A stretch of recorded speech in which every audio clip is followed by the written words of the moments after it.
블랙 에코. 베트남의 터널 속에서 살아남은 자는 두 종류가 있다. 하나는 육체가 살아나온 자, 그리고 다른 하나는 그 이후에도 계속 살아가는 자. 해리 보슈는 전자였다. 후자가 될 수 있을지는 그 자신도 알 수 없었다. 어쩌면 그 질문에 끝까지 답을 찾으려는 시도 자체가 그를 살게 하는 힘이었는지도 모른다. 사람은 때로 이유가 있어서 사는 것이 아니라 이유를 찾는 행위 자체로 버텨낸다. 로스앤젤레스의 햇살은 언제나 지나치게 밝다. 마치 세상 모든 것을 드러내 보이려는 듯, 그림자 하나도 남기지 않으려는 듯 자결하는 태양 아래 이 도시는 하루하루를 연다. 거리는 넓고 화려하며 야자수는 흔들리고 광고판은 웃음 짓는 얼굴들로 가득하다. 그러나 형사 히에로니무스 해리 보슈는 오래전부터 알고 있었다. 가장 깊은 어둠은 빛이 가장 강한 곳 바로 아래에 존재한다는 것을. 그것은 전쟁터의 터널 속에서 몸으로 익힌 진실이었다. 어둠은 피하는 것이 아니라 그 속으로 직접 걸어 들어가야 비로소 이해할 수 있다.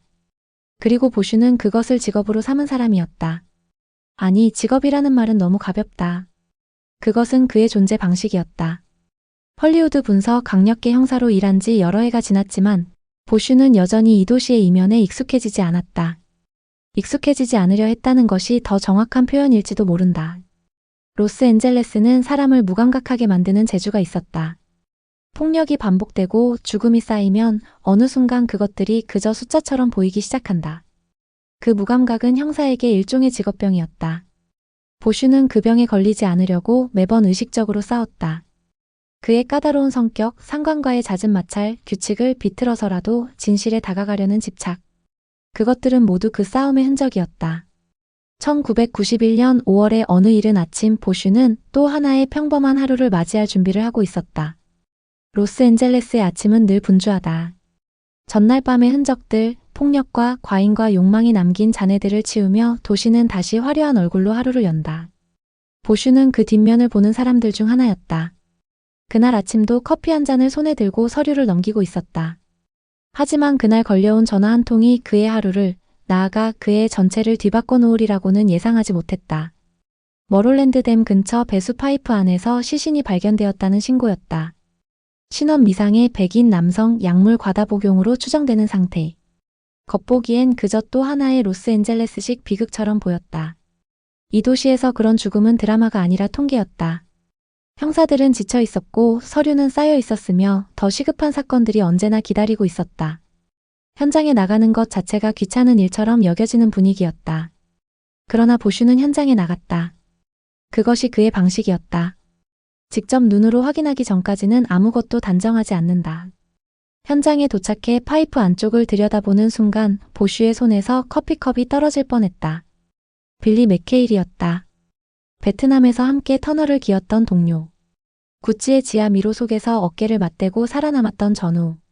전쟁이 끝난 뒤 각자의 삶으로 뿔뿔이 흩어졌지만 보슈가 마지막으로 만났을 때 어딘가 다른 눈빛을 하고 있던 사람이었다. 무언가를 알고 있는 듯한 아니면 무언가를 해내려는 듯한 눈빛. 마약과 술로 오랫동안 망가져가던 사람이었지만 그 마지막 만남에서는 묘하게 각성된 느낌이 있었다. 보슈는 그것이 무엇을 의미하는지 미처 물어보지 못했다. 그리고 이제 영영 물어볼 수 없게 되었다. 공식적인 판정은 단순 약물 과다 복용이었다.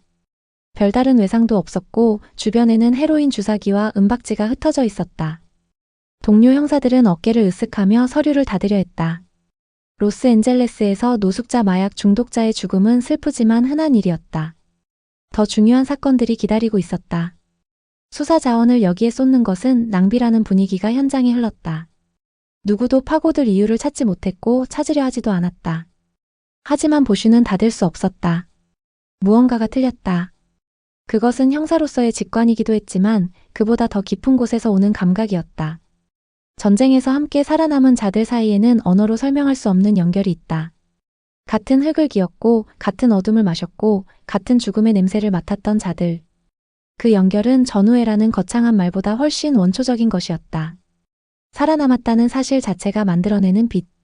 먼저 가는 자가 있으면 남은 자는 그 이유를 알아야 한다는 의무감. 그것은 이성이 아니라 본능에 가까운 것이었다. 빌리가 단순히 스스로를 죽였다고 아무도 모르는 배수관 속에서 쓸쓸히 생을 마감했다고 보슈는 믿을 수 없었다. 아니, 믿고 싶지 않았다. 믿기를 거부하는 것과 사실이 아닌 것은 다르다. 보슈는 그것을 알면서도 이 경우만큼은 자신의 거부감이 진실을 가리키고 있다고 느꼈다. 오랜 형사 생활이 쌓아온 감각이 그렇게 말하고 있었다. 그는 독자적으로 조사를 시작했다. 빌리의 마지막 행적을 추적하던 보슈는 곧 이상한 사실들과 마주치기 시작했다. 빌리가 죽기 직전 어딘가에 취직했다는 이야기가 있었다. 보안이 철저한 어떤 시설에서 일했다는 것, 그리고 그 일이 그가 베트남에서 갈고 닦은 기술과 관련이 있다는 것. 빌리가 마지막으로 남긴 단서들, 숫자와 기호들이 적힌 작은 메모지와 몇 가지 흐릿한 흔적들. 처음에는 의미 없어 보였던 그 파편들이 보슈를 뜻밖의 방향으로 이끌기 시작했다. 단서란 원래 그런 것이다. 따로 보면 아무것도 아닌 것들이 연결되는 순간 전혀 다른 얼굴을 드러낸다. 웨스트우드에 위치한 한 은행, 웨스트랜드 내셔널 뱅크. 빌리는 그곳 어딘가에서 일하고 있었다. 그것도 지하 깊은 곳에서. 터널 전문가였던 그가 다시 한번 어둠 속으로 들어간 것이다.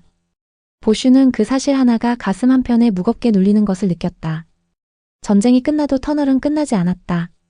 그들은 모두 어떤 방식으로든 계속 어둠 속을 기고 있었다. 다만 그 어둠의 이름이 달라졌을 뿐이었다. 보슈의 조사가 조금씩 방향을 잡아가던 무렵 FBI가 끼어들었다. 특수요원 엘리노어 위시. 날카로운 눈매와 침착한 태도를 가진 여성 요원이었다. 처음 그녀가 보슈 앞에 나타났을 때 그는 그녀가 무엇을 원하는지 바로 간파하지 못했다. FBI가 지방 형사의 단순 약물 사망 조사에 흥미를 보인다는 것 자체가 이미 단순하지 않다는 뜻이었다. 그녀는 보슈의 사건이 자신들이 수개월째 추적해온 대형 은행 강도 사건과 연결될 가능성이 있다고 밝혔다. 건조하고 사무적인 말투였지만 보슈는 그 뒤에 무언가 더 있음을 직감했다. FBI가 이 사건을 오래전부터 알고 있었다는 느낌. 다만 말하지 않았을 뿐이라는 느낌. 처음에 두 사람은 서로를 경계했다. 엘리노어는 보슈의 독불장군식 수사 방식을 달갑지 않게 여겼고 보슈는 FBI의 관료적인 절차와 정보 독점에 반감을 가졌다. 그것은 단순히 스타일의 차이가 아니었다. 서로가 상대방의 진짜 목적을 완전히 신뢰할 수 없었다. 각자가 이 사건에서 원하는 것이 같지 않을 수도 있었다. 보슈에게 이 사건은 전우의 죽음에 대한 개인적인 의무였고 FBI에게 이 사건은 오래 준비해온 큰 그림의 일부였다. 그 두 동기는 지향점이 같아 보이면서도 어딘가에서 어긋날 수 있었다. 하지만 사건은 그들을 협력하게 만들었다.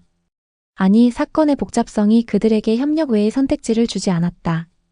수사를 진행하면서 그림의 윤곽이 드러나기 시작했다. 빌리 맥케이리는 은행 금고 아래 땅굴을 파는 작업에 고용되어 있었다. 주차장과 하수관을 이용한 정교한 터널 굴착 작업. 그것은 단순한 범죄가 아니었다. 계획은 놀랍도록 치밀했고 규모는 상당했으며 그 뒤에는 분명히 이 모든 것을 조율하는 두뇌가 있었다. 오랜 시간 준비되고 충분한 자금이 투입된 프로페셔널한 작전이었다. 아마추어의 충동적인 범죄가 아니라 누군가가 오랜 시간 공을 들여 설계한 정밀한 기계 같은 것이었다. 보슈에게 이 모든 것은 이상하게도 친숙했다. 베트남의 구찌 터널. 적이 파놓은 수십 킬로미터의 지하 미로. 그 속을 기어가며 함정을 피하고 적의 진지를 찾아내던 경험. 터널 G, 즉 터널 전문 병사라 불리던 그들은 일반 병사들이 들어가지 못하는 좁고 어두운 공간에서 임무를 수행하도록 훈련된 사람들이었다. 체구가 작고 담력이 강하며 폐쇄 공포증과는 거리가 먼 사람들. 그리고 그 선발 기준을 충족하는 이들 중 상당수는 보슈처럼 사회의 변두리에서 온 사람들이었다. 전쟁은 그런 사람들을 필요로 했다. 잃을 것이 없는 사람들을 가장 위험한 곳에 집어넣는 것이 전쟁의 방식이었다. 누군가 그 기술을 범죄에 이용했다. 전쟁이 만들어낸 기술이 평화의 시대에 다른 형태의 전쟁으로 재활용된 것이다. 그리고 그 과정에서 빌리는 쓰고 버려졌다. 목숨을 잃었다. 그것만으로도 보슈가 끝까지 파고들 이유는 충분하고도 남았다. 수사가 깊어지면서 사건은 예상치 못한 차원으로 확대되기 시작했다. 단순한 은행 강도 계획이 아니었다. 금고 안에는 현금만 있는 것이 아니었다. 안전 금고함들 안에 숨겨진 것들이 있었다. 비밀들, 증거들, 그리고 특정 권력자들이 절대로 세상에 드러나길 원치 않는 것들. 어떤 사람들의 과거, 어떤 거래들의 기록, 누군가의 추락을 가져올 수 있는 문서들. 강도단의 진짜 목표는 그 비밀들이었다. 돈은 부차적인 것에 불과했다. 그리고 그 비밀들은 놀랍게도 FBI 내부와도 실처럼 연결되어 있었다. 보슈는 점점 더 깊은 함정 속으로 걸어 들어가고 있었다. 경고는 있었다. 보슈의 상관인 루이스 중위와 클라크는 보슈에게 사건에서 손을 떼라고 압박했다. 그들의 이유는 표면적으로는 관할권 문제였지만 보슈는 그 뒤에 다른 무언가가 있음을 감지했다. 내부 감찰반 IAD의 수사관들이 보슈 주변을 어슬렁거리기 시작했다. 보슈의 과거 행적들을 뒤지고 그의 결정들을 검토하고 작은 흠집이라도 찾으려는 움직임이 느껴졌다. 누군가가 보슈를 감시하고 있었고 누군가는 그를 이 사건에서 제거하려 하고 있었다. 압박은 사방에서 왔다. 조직 안에서, 조직 위에서, 그리고 보슈가 알 수 없는 어딘가에서. 하지만 보슈는 멈추지 않았다. 그것은 단순한 고집이 아니었다. 이 사건에는 그의 개인적인 역사가 깊게 얽혀 있었다. 빌리 맥케이리는 전우였다. 전쟁이 두 사람에게 준 상처, 그 어둠 속에서 나누었던 무언의 유대, 말로 표현되지 않았지만 서로의 몸이 기억하고 있는 공포와 생존의 기억들. 살아남는다는 것은 단순히 죽지 않는다는 것이 아니다. 함께 살아남는다는 것은 서로에 대한 책임을 진다는 것이다. 비록 전쟁이 끝나고 각자의 삶으로 흩어진 뒤에도 그 책임은 사라지지 않는다. 빌리가 단지 이용당하다 버려진 것이라면 누군가는 그 대가를 치러야 했다. 그것이 법이 요구하는 것이든 아니든 보슈에게 그것은 인간으로서의 기본적인 책임이었다. 엘리노어 위시와의 관계는 그 과정에서 미묘하게 변해갔다. 처음에 날카로운 긴장감 뒤에 숨겨져 있던 것들이 조금씩 수면 위로 올라왔다.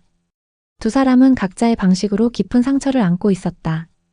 보슈에게 전쟁과 터널이 있었다면 엘리노어에게는 그녀만의 어두운 과거가 있었다. 그것이 이 사건과 어떻게 연결되어 있는지가 서서히 드러나기 시작했고 그 진실은 보슈가 그녀를 바라보는 시선을 복잡하게 뒤틀었다. 신뢰는 쉽게 오지 않았다. 하지만 함께 어둠 속을 걸어가다 보면 결국 옆에 있는 사람의 숨소리에 의지하게 되는 법이다. 그것은 선택이 아니라 생존 본능이다. 터널 속에서 배운 교훈이었다.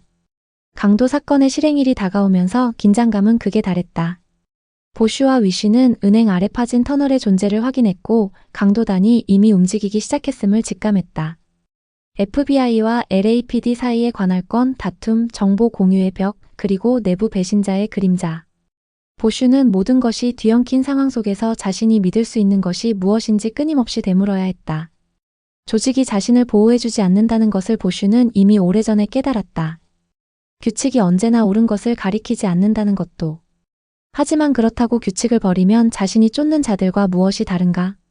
그것이 보슈를 언제나 외줄 위에 세워두는 질문이었다. 그는 그 외줄 위에서 균형을 잡으며 앞으로 걸었다. 그리고 마침내 대결의 순간이 왔다. 어둠 속이었다. 다시 터널이었다. 보슈는 총을 든 채 좁은 통로를 기어갔다. 흙냄새, 금속 냄새, 그리고 두려움의 냄새가 한꺼번에 코를 찔렀다. 손바닥 아래의 흙이 송금 사이로 파고들었다. 무릎이 딱딱한 지면에 쓸렸다. 이것은 베트남이었다. 아니, 베트남의 기억이 이 로스앤젤레스 지하에서 살아 숨쉬고 있었다. 몸이 먼저 기억했다. 언제 멈춰야 하는지, 언제 숨을 참아야 하는지, 어떤 소리가 위험을 뜻하는지. 20년 가까운 시간이 지났지만 터널은 변하지 않았다. 어둠은 언제나 같은 방식으로 사람을 시험한다. 당신이 진짜로 무엇을 두려워하는지, 당신이 얼마나 멀리까지 갈 수 있는지. 모퉁이 너머, 어둠 너머, 숨소리 너머에 죽음이 기다리고 있었다. 하지만 그는 앞으로 나아갔다. 터널 쥐는 어둠을 두려워하지 않는 법을 배운 사람들이 아니다. 두려움이 없는 인간은 없다. 그들은 그저 두려움과 함께 움직이는 법을 아는 사람들이다.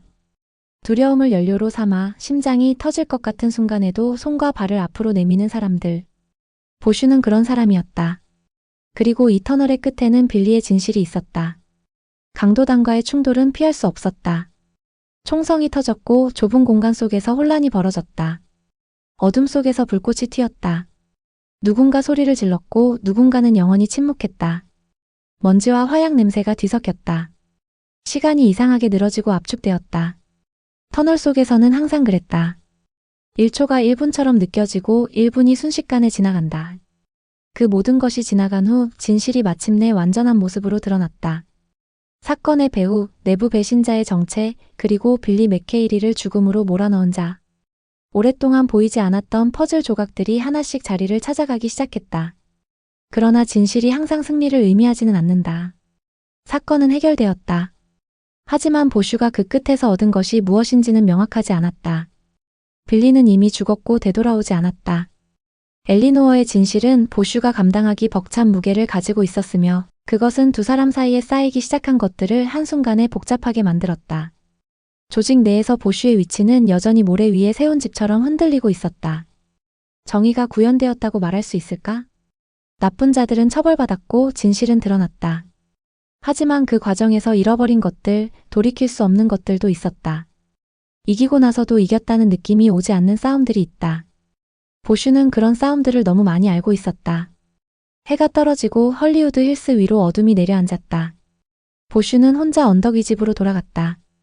캐니언 아래로 로스앤젤레스의 불빛이 끝없이 펼쳐져 있었다. 아름다웠다. 그리고 잔인했다. 저 수백만 개의 불빛 아래 어딘가에서 지금 이 순간에도 누군가는 어둠 속을 기고 있을 것이다. 발각되지 않으려 숨을 죽이며 빛이 닿지 않는 곳에서 자신만의 터널을 파고 있을 것이다. 그리고 또 다른 누군가는 그 터널 속으로 걸어 들어가야 할 것이다. 그것이 이 도시의 방식이었다. 끝이 없는 순환. 그것이 블랙 에코였다.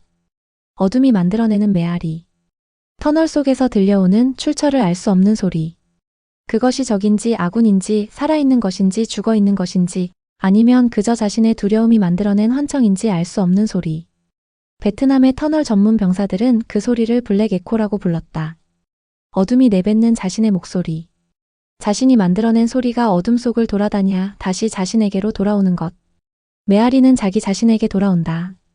그리고 그것을 듣는 사람은 이미 그 어둠의 일부가 되어 있다. 해리 보슈는 그 메아리와 함께 살아가는 법을 배운 사람이었다. 어쩌면 그것이 그를 형사로 만든 것인지도 모른다. 어둠을 피하지 않고 오히려 그 속으로 걸어 들어가는 사람. 메아리의 정체를 확인하고야 마는 사람. 답이 돌아오지 않더라도 계속 묻는 사람. 진실이 자신에게 상처를 입힐 것을 알면서도 외면하지 않는 사람. 그것이 해리 보슈였다. 그것이 그를 불편하고 까다롭고 함께 일하기 어려운 사람으로 만들었다. 그리고 동시에 그것이 그를 진짜 형사로 만들었다. 로스앤젤레스의 밤은 깊어갔다. 도시는 잠들지 않았다. 그리고 보슈도 쉽게 잠들지 못할 것이었다. 내일 또 다른 전화가 걸려올 것이다. 또 다른 어둠이 그를 부를 것이다.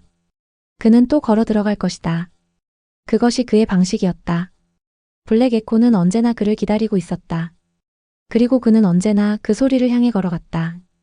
두렵지 않아서가 아니라 두려움보다 더 큰 것이 그를 밀어붙이고 있었기 때문이다. 빌리를 기억하는 마음, 진실을 향한 집착, 그리고 살아남은 자의 의무. 그것들이 해리 보슈를 계속 움직이게 했다. 터널 속에서도 터널 밖에서도.